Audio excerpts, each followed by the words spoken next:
Swept by the Senators. Yes, that's an actual sentence we're using here on the Locked On Penguins podcast. Hunter and I are going to break down that disappointing effort and more right after this. You're Locked On Penguins, your daily podcast on the Pittsburgh Penguins, part of the Locked On Podcast Network. Your team every day.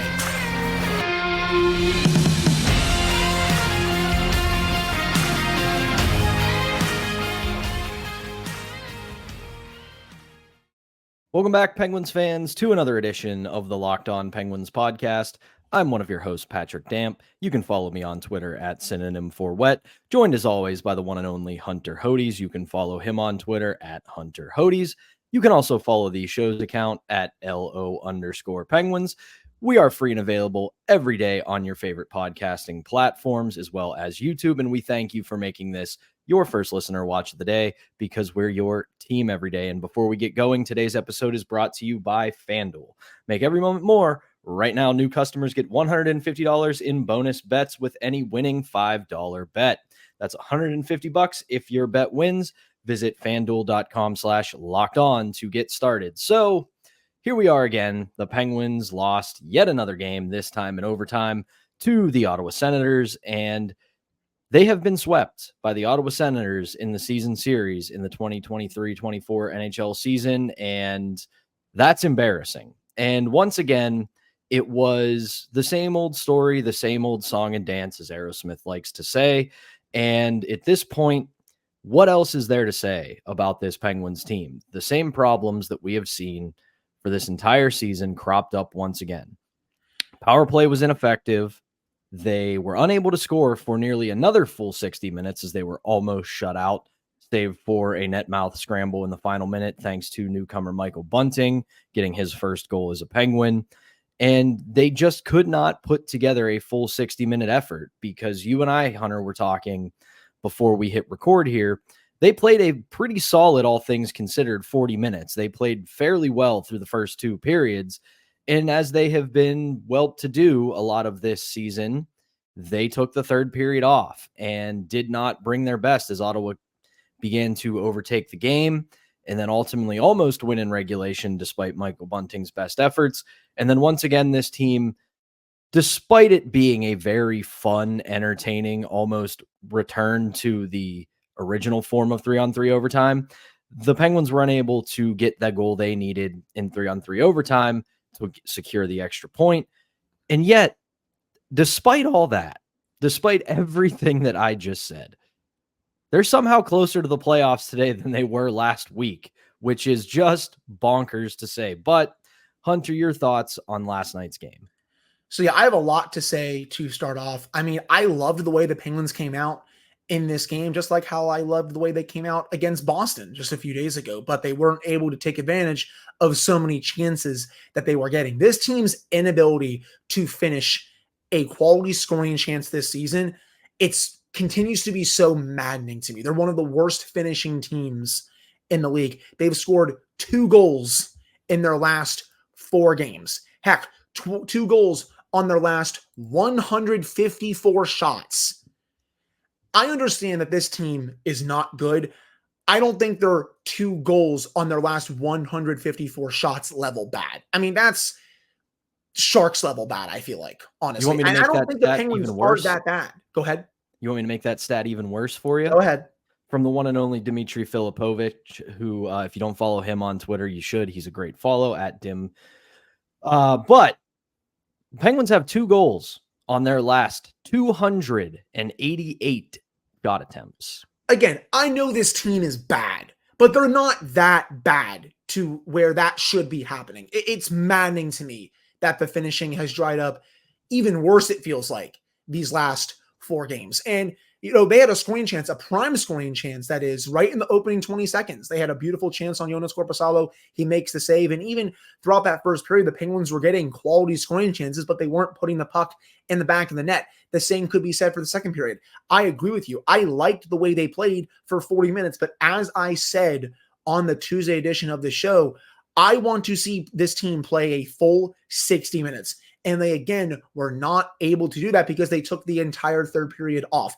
And that is backed up by the data on Natural Stat Trick. The Penguins only had 3 high danger chances in the third period, 0.31 expected goals at 5-on-5 in the third period. And honestly, that's not good enough no matter who you are playing against. I don't care if it's against the Ottawa Senators, a team that have lost 7 in a row in 8 of their last 10 heading into this game. If you play like that in a period, you are more than likely going to lose. They were very lucky to even get that game to overtime. That's now the 5th time the Penguins have scored in a 6-on-5 situation this season. Per the legendary Bob Grove, the Penguins have lost all 5 of those games. It's ridiculous at this point. And here's the thing. It's coming for everybody. From our pal Josh Yohe, the Penguins have scored 11 goals in their past 8 games. In those games, Sidney Crosby, no goals, 2 assists, -12. Evgeny Malkin, 2 goals, 2 assists, 4 points, -5. Erik Karlsson, no goals, 1 assist, -4. Chris Letang, 1 goal, no assists, -10. And if that doesn't show that the core has kind of mailed it in a little bit, then what does? And the thing is, I think it's a little bit of they are mailing it in. They know that this season is cooked. But I also think it's something you and I have discussed many times. We are back to a 2014, 2015 age of the Pittsburgh Penguins where teams understand. Key on those 4 guys, nobody else is going to get it done. There's nobody else there. Brian Rust had a nice game. DOC had a nice game. I liked what Michael Bunting did even without the goal.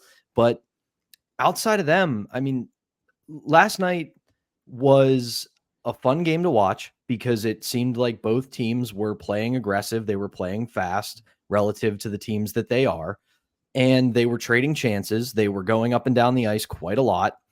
Both teams got some extended zone time respectively, but the days of the Penguins, when they play a game like that, they used to be able to play games like that and hang 7 on you. Last night, they couldn't muster 1 goal up until the final minute with an extra attacker. And that falls on the shoulders of everybody. The stars, the depth players, yes, the coaching, yes, the management. I have been vocal that I think Kyle Dubas got put into a bad situation, and might be the most unlucky year a manager has ever had when it comes to signing guys that had better upside than this, but were complete disasters. But at the same time, this isn't a new problem. This isn't something that just started to crop up in the last month. This has been happening all season. And at this point, changes have to come. And that means maybe it's time. I shouldn't even say maybe anymore. It's time for a new coach.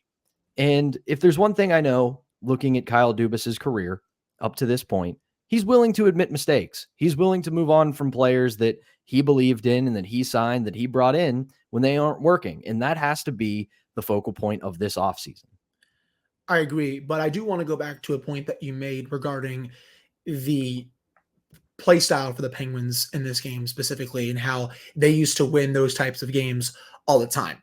I agree, especially in 2016, 2017, because they had the right personnel and their star players were also still in the prime of their careers.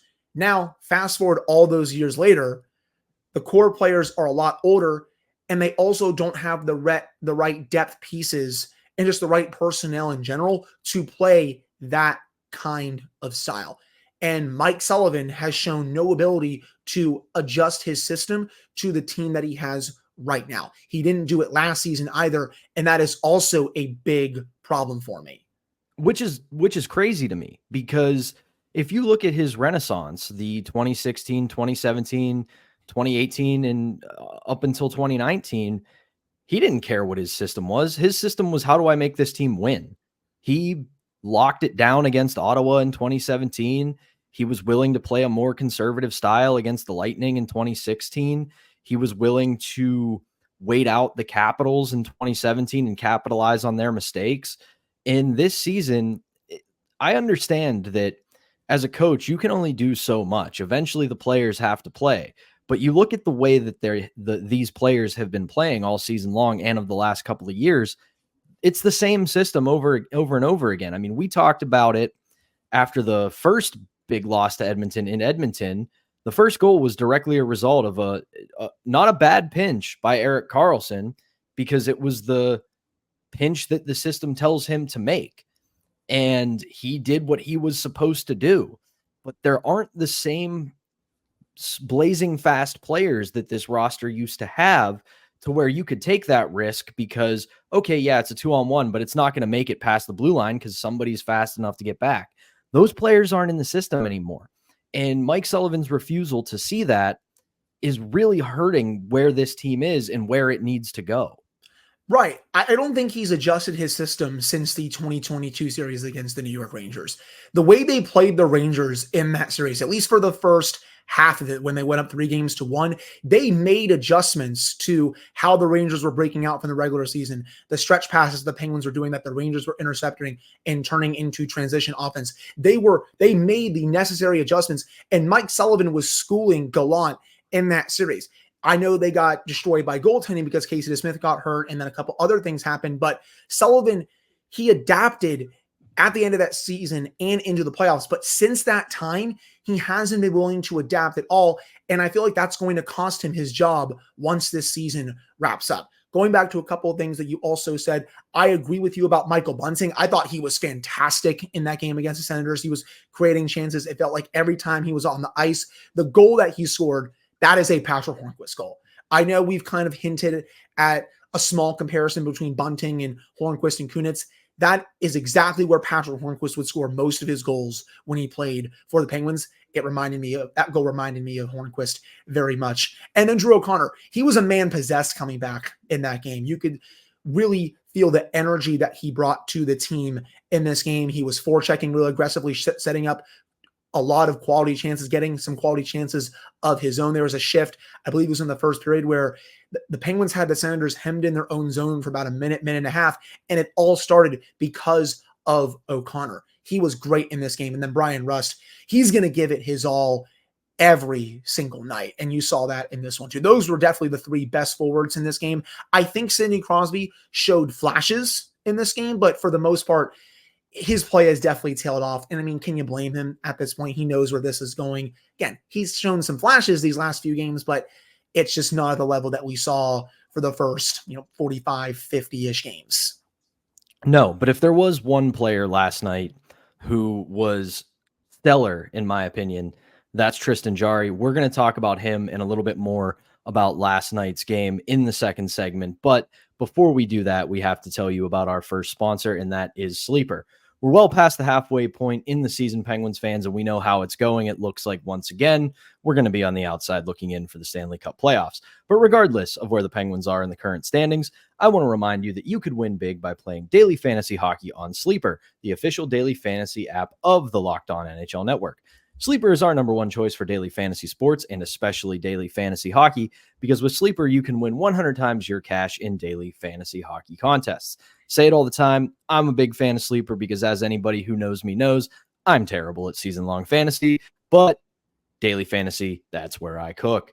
I love the fact that we can play it on more than just the NHL. We have the NFL, MLB, college football, and more on Sleeper. And all you have to do if you're playing the hockey version of it is pick weather studs like Connor McDavid, Alex Ovechkin, Sidney Crosby, or Nathan McKinnon. We'll record more or less than their sleeper projections for things like goals, assists, saves, plus minus, and more in a given game. To win 100 times bet on Sleeper, you need to correctly predict the outcome of 8 player stats. You heard me correctly on that one, Penguins fans. You can win 100 times your money playing daily fantasy hockey with Sleeper, so start paying attention and nail your picks so you can start winning big. Use promo code LOCKEDONNHL and you'll get up to a $100 match on your first deposit. Terms and conditions apply. That's code LOCKEDONNHL. See Sleeper's terms of use for details and locational availability. We got to keep it going here with our next sponsor, and that is eBay Motors. Passion, drive, and patience, what brings home the winning trophy is also what keeps your ride or die alive. eBay Motors has everything you need to maintain your vehicle and level it up to peak performance. From superchargers, roof racks, exhaust kits, LED headlights, and more, whether you're into speed, power, or style, eBay Motors has got you covered. With over 122 million parts for your number one ride or die, you'll always find exactly what you're looking for. And with the eBay Guaranteed Fit, your part is guaranteed to fit your ride or die every time or your money back. Because with eBay Motors, you're burning rubber, not cash. With all the parts that you need at the prices you want, it's easy to turn your car into the MVP and bring home the win. Keep your ride or die alive at ebaymotors.com. Eligible items only. Exclusions apply. eBay guaranteed fit. Only available to U.S. customers. We're back here on the Wednesday edition of the Locked On Penguins podcast. I am Patrick Damp, joined as always by the illustrious Hunter Hodes, and we are going to keep it rolling here a little bit to talking more about the Penguins versus Senators game last night that the Penguins lost 2-1 in overtime. But part of the reason they lost was simply not Tristan Jarry. He had himself a monster of a game. He may have started off a little bit shaky in the first period, but again, that has been kind of the MO of the season overall, but he was able to stabilize, and especially in the third period and overtime, Tristan Jarry was doing everything in his power to keep that team alive, to keep them in the hunt, to get them an extra point. And frankly, he just was failed by everybody else around him. I feel terrible for Tristan Jarry after that game, man. I mean, he was standing on his head, especially late in the third period after the Senators got the lead. He was making 10 bell save after 10 bell save to keep the Penguins in it before they tied it. And then in overtime, when Chris Letang accidentally fell, and I got to admit, my friends, I laughed my butt off when he fell, because if that doesn't sum up the 2023-2024 Pittsburgh Penguins, then what does? You feel like you're going to get a scoring chance with Letang at the point. He randomly falls down. That leads to a breakaway. Jarry makes the save, and then he has to make another save not 10 to 15 seconds later. Then he springs Erik Karlsson down for breakaway, but at that point, he's gassed. I mean, he just couldn't even get to the net there. And I know Karlsson, people were picking on him because he was a bit slow behind the net. He was just kind of standing there. I think the reason why he was just standing there was because he was gassed. I think if he were fully fresh, he probably tucks that around and scores, but I think he was just waiting for everyone to come back into the play. But as for Jarry, he really did everything in his power to will the Penguins to a win in this game. And I saw some people going after him for the goal that he allowed in overtime, but what more do you want him to do before that goal? Yeah, is it from a bad angle? Sure, you can argue that, but he tried to give the Penguins a win countless times with so many saves in that overtime, and they failed it. They failed. So at the end of the day, I'm not going to blame him at all for this loss. He was tremendous all game long. I'm glad that the first goal for the Senators was originally called back before they got the actual goal to make it 1-0, because A, he was high stick. That should have been a penalty. And B, that was textbook goalie interference. I know we don't really know what goalie interference is a lot of times in the NHL, but I feel like that was legit goalie interference. But he was great in this one, and it stinks that they just couldn't win one for him, because he's had quite a few games like this season where he's played well enough for this team to win, and they haven't been able to help him out. It's another game where I'm forced to say 37 shots and a .949 save percentage should be more than enough in the modern National Hockey League for your team to get a victory. But unfortunately, this team just does not have any scoring touch anymore. And I will go back to the overtime that you brought up. I mean, Erik Karlsson, yeah, he was absolutely gassed. I do think he should have been a little bit more aware that Korpisalo was completely out to lunch, and all he had to do was turn around and tuck the puck in. But at that point, you could tell just in his body language and the way he was moving, he was just dead. And then as for Chris Letang, yes, people on Twitter, the comment section, all of you can call me a Chris Letang defender, fanboy, or whatever you want to call me. But the ice in Ottawa is notoriously awful and god awful. And after a 20-minute period and up and down action in that overtime, I'm surprised he was the only one to catch an edge in that overtime, because that wasn't anything hilarious or stupid or bad. He literally just went to pivot, caught an edge, and went down. And that's just the Ottawa ice for you. But at the same time, I mean, you want to see that this team, we have been begging for it all year long, amid so many other issues that this Penguins team has. They just don't have a killer instinct anymore.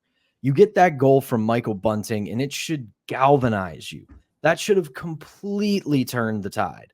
And how many 10-bell saves does Tristan Jarry make? And that should also galvanize you. Someone on the bench, I'm sure somebody said it, but at the same time, somebody has to stand up and go, hey, let's help Tristan out here, guys. He's keeping us in this one. How about we pay him back? How about we go out there and have a big shift? How about we go out there and reward his efforts? And again, they put another loss on Tristan Jarry's record that has nothing to do with him. No, you're right. It just feels like this team is allergic to playing in overtime. This has been a problem, not even just this season. It was a problem going back to last season. Their struggles in overtime last year are one of the biggest reasons why they missed the playoffs. If you had just won 2 of those games that you had lost in overtime last year, the Penguins would have been in the playoffs to end the season. Now, we can't say that for this season, this one, just because this team has so many problems outside of losing overtime. But those same problems last year with overtime have carried into this year because they're so terrible in that 3-on-3. I remember a time where this team was dynamite in 3-on-3, especially when it first came out. But since then, as the core has gotten a little bit older, as the roster has kind of gotten depleted more and more, they just haven't been able to play as well in overtime. And yes, you can throw Mike Sullivan's coaching blunders in there because quite a few times he has had some very weird combinations to start OT. And that, I think, has also cost the Penguins dearly because they haven't been able to touch the puck because the other team wins the faceoff and hogs the puck for forever, and then they win the game. But here's the thing I will push back on you for. You can say that about this season with the overtime. They have 9 overtime losses. You give them those 9 points, they're tied with Tampa Bay for the second wildcard spot, and they're 2 points behind the Flyers for third in the Metro. Even if you get half of those wins, you are still in the playoff race compared to where you are right now. You're not in a playoff spot with that, but you're still in the race, which, again, they're trying to say that they're in the race. I mean, what else do you want them to say? But things would look different if they had won 4 of those games, for example. Right, because again, it's another problem on top of so many others that this team has that, like you said, even if you get 4 or 5 of those points, you are right there. You're at that point, you're 4 points behind the Islanders for the second wild card spot. Yes. And then you're 6 points behind Tampa for the first wild card spot. And it's these little things like I've been saying this all season long. The Penguins' problem to me isn't so much that they are just a phenomenally bad team. Like, you look at Ottawa, that's a bad team. You look at Columbus, that's a bad team. San Jose, Chicago, et cetera, et cetera. You just know with them, there are gigantic roster deficiencies. They just don't have the talent. They're young, they're rebuilding, they're tearing down, however you want to frame it. The Penguins' problem is death by 1,000 cuts. They don't do anything except for the power play. They don't do anything so phenomenally poorly that you look at them and go, that's a bad hockey team. You look at them and go, why is this team not better? And then you dig into how they've played this year, and it's just little things on the margins. They can't win in overtime. They can't get a timely goal. They can't get a power play goal. They can't score. And it's just all these little things, and they all add up, and they put you in a 65-point season so far, out of the playoffs again.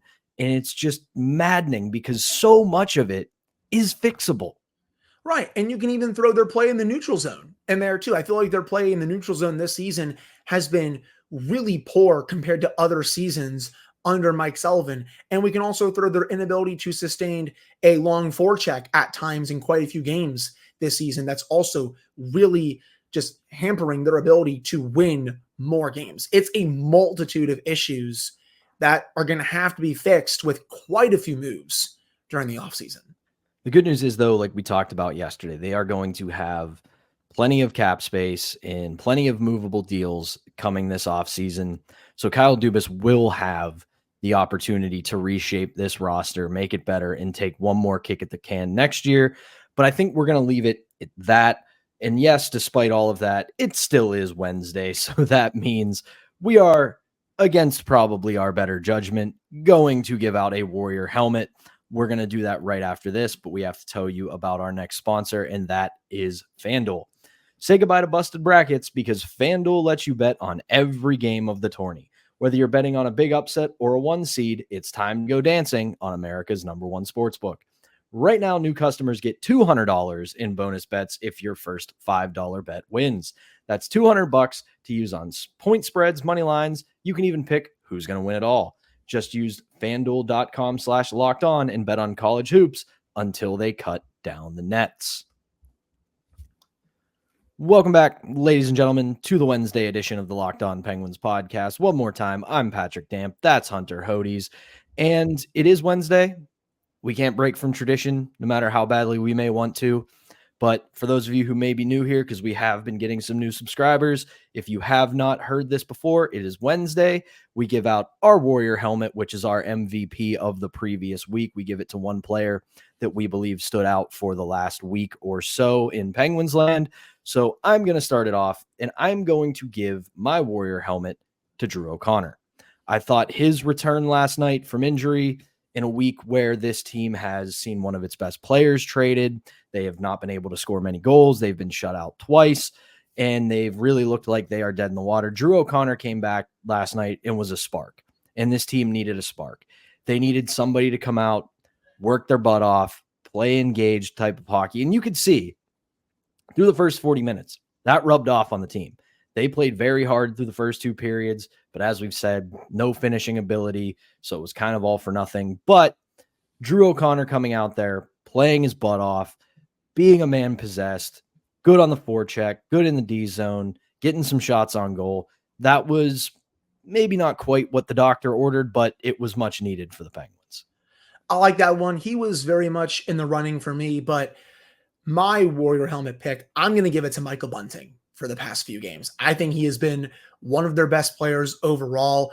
He's seemed, at least at times, like a natural fit next to Sidney Crosby. And I know it's only been a few games, but I do want to see more of that down the stretch here and then into next season. He got his first goal right in the net mouth last night against Senators with 22 seconds left. Again, very much a Patrick Hornquist-type goal. But even before that game, I thought he was really good against the Oilers, even though the Penguins didn't score.